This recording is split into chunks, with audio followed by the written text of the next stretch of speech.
Our second reading this morning is from Mark's Gospel in the second chapter. One Sabbath, he was going through the grain fields, and as they made their way, his disciples began to pluck heads of grain. The Pharisees said to him, "Look, why are you doing what is not lawful on the Sabbath?" And he said to them, "Have you never read what David did when he and his companions were hungry and in need of food?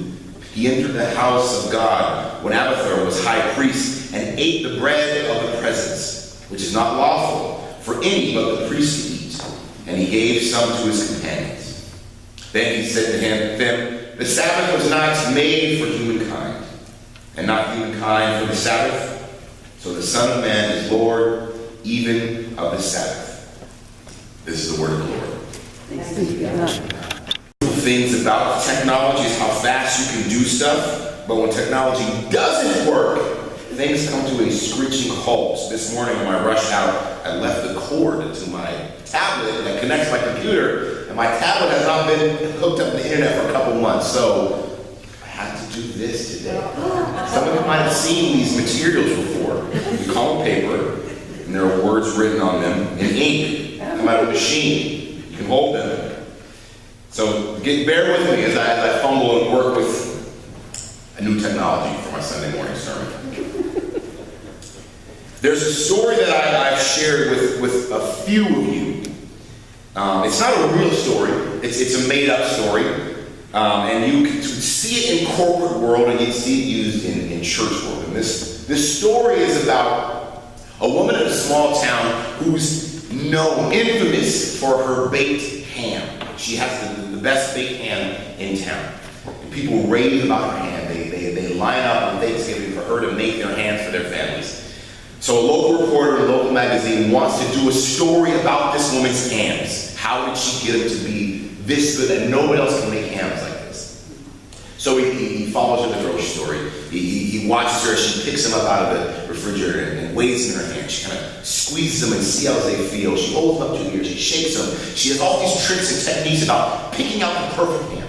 So he follows her back home to get the ham ready. She sees how she turns the oven on and gets the pan ready, how she sprinkles the salt, how she reapplies the glaze after an hour it's been in, the whole process. He's doing his due diligence on documenting how this ham is made and done because it's a big deal. So at the very end, he's ready to write this little article for a local paper, and he still has one part of her process that he's uncertain on why she does this.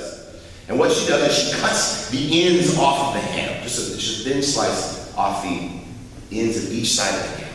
And he can't figure out why she does this. He gets why she squeezes it in the grocery store. He gets why she reapplies the glaze at certain times and the other. All that stuff makes sense and make it a really good ham. But he can't figure out why she cuts the ends off.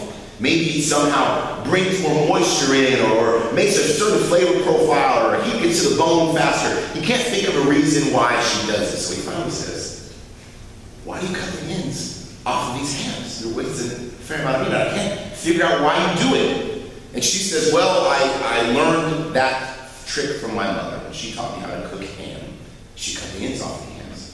So, reporter doing due diligence, tracks down the mother, still lives in the town, and says, "I'm doing this story about your daughter's famous hams, and I'm wondering why you cut the ends of your hams off. That's why she says she does it, because she learned from you to cut the ends of the ham off." So the mother says, "Well, that's how my mother made hams. She cut the ends off the ham."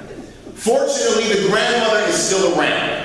So the reporter tracks down the grandmother and says, "All right, I have 2 generations now in your family who say they cut the ends of the hams off before they put it in the oven. Why? Why do you cut the ends off of your ham before you put it in the oven?" Thinking that she's probably going to say, "Well, I learned it from my mother." But no, the grandmother of the family says, "I didn't have a pan big enough to fit the ham in. So I had to cut the ends of the ham off to fit it into the pan."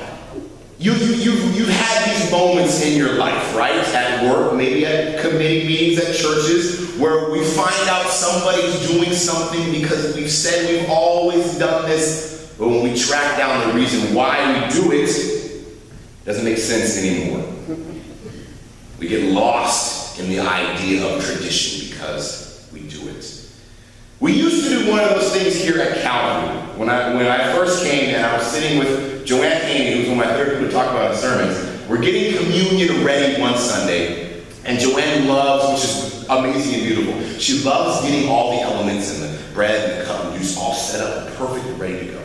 Great, great, great, great servant leadership in the church. You want that. So she's setting it up, and I'm here early and we're talking about the communion elements. And she has these nice, fancy, doily-like linens that rest over the elements. You've all seen these before, I'm assuming, hundreds of times. And I come in and I say, you know what? I like the image better of like people seeing the elements when they come in, so they know right away we're having communion today. We're going to eat the Lord's Supper today. I can see the bread. I can see the juice. But some people like the covers. That's what we've always done. Well, when you track down why we always covered the elements on Communion Sundays, was because churches a long time ago didn't have the best ways of sealing doors and windows, so you had a fair amount of bugs and insects that made their way into the church. And covering it was your way of saying, for at least as long as I can control it, I'm going to make sure that a fly doesn't make its way into the cup and sit there for somebody to come and sit in. So let's cover it. Practical reason to do it. But over the years, it became the tradition of why we do it. We get lost in the practice rather than the purpose. This story this morning is Jesus having that same conversation with the Pharisees. The Pharisees are the leaders of the church, the ones in control, the ones who set the rules about what's done and how tradition works and what you can and cannot do. So one of the traditions of that time in Judaism is that you do nothing on the Sabbath. You don't work. You don't definitely pull things out of the ground. You don't toil the earth like it says in Genesis. You don't do any work. It is against the law, and you cannot do that. So Jesus has this head-butting moment with them about the point of saying no to doing work on the Sabbath. We say no because it's tradition. Our practice says that we don't do any work. So Jesus takes that and says, well, if you want to talk about tradition, let's talk about tradition. David, the man that all of you hold up to be one of God's favorite human beings to walk the earth, a man after God's own heart, a phrase we hear often about David, did this exact same thing on the Sabbath. When his friends were hungry, they walked into the temple and ate from the bread that only the priest was supposed to eat on the Sabbath, because they were hungry. The purpose of the Sabbath is to get closer to God, closer to the person that God made you to be, not someone who has to sweat and work and cut their fingers to feed themselves, not somebody who has to go and work a meaningless job just so they can put food on the table for their families. That is not the person God created us to be, but someone who is one with God, who at that moment is sitting and acknowledging the presence of God in their life. That is the purpose of the Sabbath.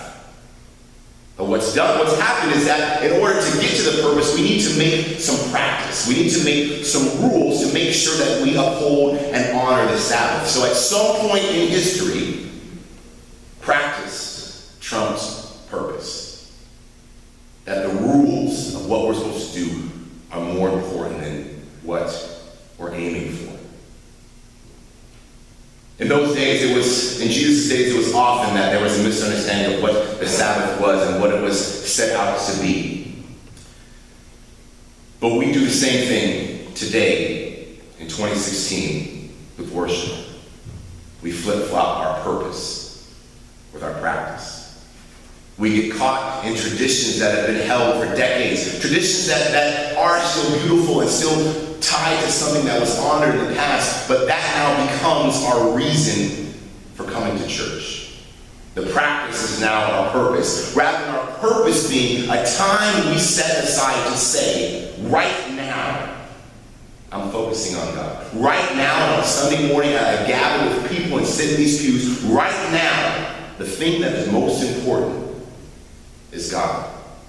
My distractions fade away, my worries and doubts and fears of what's happening on my schedule next week. It fades away because right now I'm setting out a time just like the Sabbath to say that right now I'm becoming closer to God. I'm focusing my attention on who God is, on who I am as a child of God. There's a Celtic tradition of a phrase called thin places. Thin places are described as where earth and heaven brush cheeks. Places where the presence of God is more tangible, where the gap between our reality and God stops feeling wide and uncrossable. Thin places where the presence of God is felt and real. That's the point of the Sabbath. That is the point of what we are doing right now. To honor that God is here, present and real and moving among us. That we can be more like the people that God wants us to be, rather than people that we're forced to be because of necessity, because of the way the world works, because of the grip that sin has on our lives. Right now, we're entering into this thin place. You might feel it in pews, you might feel it in prayers, you might feel it in songs, but it's a place where you set aside time to be close to God. That is our purpose for worship. That is why we come together. Not the practice, not the tradition, not the elements of worship that we have each Sunday, but the purpose of being close to God. This week, as I thought about this sermon and preparing, I called a couple of clergy friends who were in different faith traditions about what they wished happened in worship that doesn't happen in their context. That for some reason, maybe because of tradition, maybe because of space or resources, that they can't really get to in worship. And I thought I was going to get a lot of answers of, we want a big screen up here, we love a projector, we want a more expansive music program where we can hire a choir and we can do all these big things. That's what I thought that I was going to get from pastors, because that's my knee response. Like, I wish I had all the money and resources to make this place awesome and cool and new stuff and bring guest preachers and have a really cool movie clip that we play during the sermons. That's what I thought that my colleagues were going to say, but they didn't say that. That's often a fear of people when it comes to wanting to do the next thing in church, in worship service. The chapter we're reading this week on Do Something Else is about that. It's about the fear of, if we do the next thing, will our tradition be on? But anyway, that is not what got brought up. The two most things that jumped out at me and when I talked to fellow clergy about what they wish could happen on a Sunday morning. The first was from my wife, who was an Episcopalian priest, and they do things a little different than we do, but it still has the same feel on a Sunday morning. And what she wished that we could do that we don't do was to honor everybody's way of thinking. If you go to any preschool or summer camp training, you're trained quickly on multiple intelligence, that every kid doesn't get and comprehend things the exact same way. Some kids learn by movement, some kids learn by seeing, some kids learn by touch, some kids learn by hearing. There's different ways that kids engage with the world, and that's true for adults. So Amy's dream for Sunday morning is that we did more of that. More opportunities for people who see and move in the world differently to get a chance to use those in worship. Like me, very kinesthetic. I love to move around. If it was up to me, this would be a slip and slide right down the aisle every Sunday to come in. I love movement, but I know that doesn't work for everyone. But maybe there's somebody out there like me. So her dream in that is that we get an opportunity to feel the real presence of the Spirit, to re-engage our purpose of coming to worship, that we can be one with God, not our practice, not the things that we do in and out every week. Those of you who have seen in our information that we have every week, Edwin Estevez is doing a new worship service down the riverfront called the 505. And I've probably been to 90% of his Sunday afternoon services, and they are beautiful and they are amazing. And what is so great about his services is that they're focused on the purpose and not the practice. The way he designs each worship service is that he pulls all the elements, he gets the cup and the bread and the juice ready for communion, but he finds a local clergy and finds a local musician and pairs the two of them together and says, I want you to create a Sunday afternoon worship service. And for the most part, we've had 0 pieces of paper to hand out to those participating in worship. Something that a lot of people say you need to have in order to have a worship service. That is a mandated practice, to hand a piece of paper to know what's happening in the service. That hasn't happened. Happened one time, and it was the most awkward and stilted service that we've had because it felt like the traditional practice and got away from the purpose of a new style of worship, a new way of seeing God that might spark something different than what you get on a Sunday morning. So Calvary, what is your purpose? Why are you here this morning? Why do you come to worship? Is it to engage in that thin space where God feels just a little more real and present than on a Tuesday afternoon or a Wednesday night? What is your purpose for worship? Not your practice. I hope that as a place that you come to be closer to the living Christ. Closer through the connections you have with each other in these pews. Closer through music that Julie provides. Closer in a moment, right now for an hour and a half, where we sit together and say, we are closer to God. That should be